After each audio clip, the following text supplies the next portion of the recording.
Marvel's Guardians of the Galaxy is still one of my top favorite Marvel movies.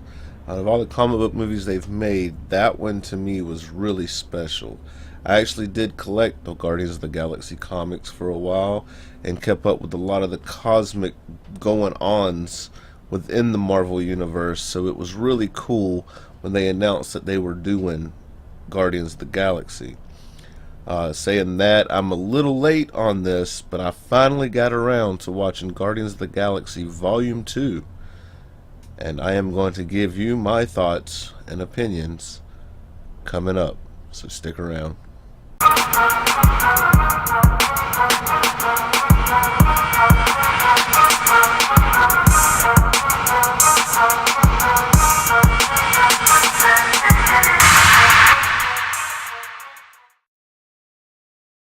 With the recent snow days we had this past week, I actually got on Netflix and noticed that Guardians of the Galaxy Volume 2 was on it. And it really took me back because I've missed out on buying the Blu-ray when it came out and I wasn't able to make it to the movies. So I saw it as the perfect opportunity to jump on that. And let me tell you, I loved it. I thought it was terrific. I thought it was great. I thought it lived up to the first one. I think that it came out back in May of 2017, and I don't exactly remember what the reviews and what everybody's thoughts on it were, which might be a good thing because I was able to kind of go into it with an open mind and not being tainted by anybody else's opinion. But I was blown away. My wife really enjoyed it. Angel watched it with us. I think he really liked it. Visually speaking, it's a beautiful movie.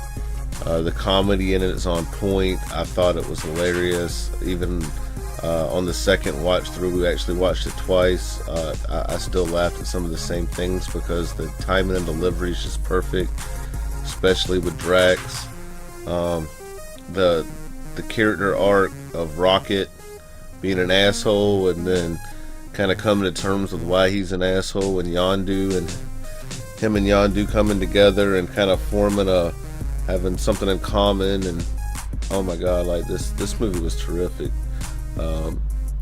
It really took what the first one established and expanded on it in a positive way. I do like a lot of the changes that they did make for the cinematic universe, and I'm willing to forgive them for some of the not sticking exactly to the comics, but kind of keeping it simple enough for something on the cosmic scale and the cosmic level. Because in the comics, Guardians of the Galaxy and some of the more cosmic type things, they can get kind of ridiculously complex, and some of the storylines kind of take a while to get through, and Celestials, and oh my god, it can be a lot to take in and keep up with, and it takes history of knowing characters to kind of put things together. But in this, you know, the fact that Ego is Chris Pratt, Star-Lord's father, that didn't bother me at all. I was cool with the way they did it, and Kurt Russell did a great job. You know, he's Kurt Russell. But I thought that from a visual standpoint, this movie was just gorgeous. It was fun. It was a very fun movie. Like the 2 hours plus, I think it's like 2 hours 15 minutes. It flew by. It didn't seem like it was that long of a movie. I was never bored. I never had time to even really think about anything else. I was enthralled in it. I was stuck and glued to the TV the whole time. And the storyline was just, it was good. James Gunn does this property justice.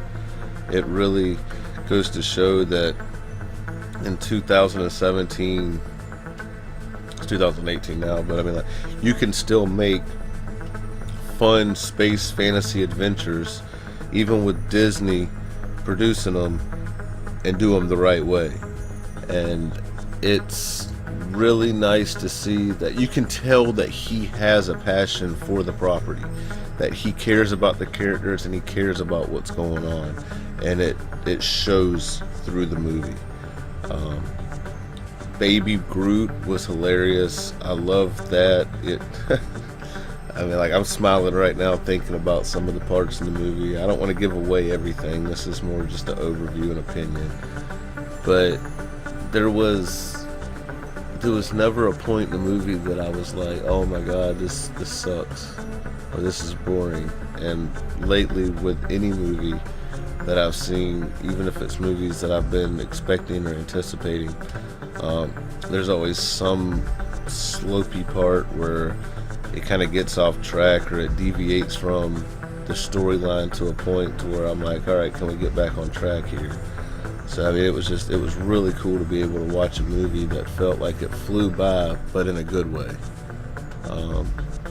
We did watch it twice, as I alluded to earlier, and I just wanted to make sure that, like, I didn't miss anything, because there was a lot to take in at certain spots, and I wanted to make sure that I was able to get it all the way that the director, wanted me to have the experience. Bradley Cooper did an outstanding job as Rocket Raccoon. Chris Batista, is that his name? Chris Batista? Yeah. Chris Pratt and Batista. Batista, the wrestler guy, did a great job as Drax. His humor is just like, it's the setup and delivery, hook, line, and sinker, especially with Mantis. I don't think he finds her very attractive. Chris Pratt brings back the charismatic parts of Star-Lord.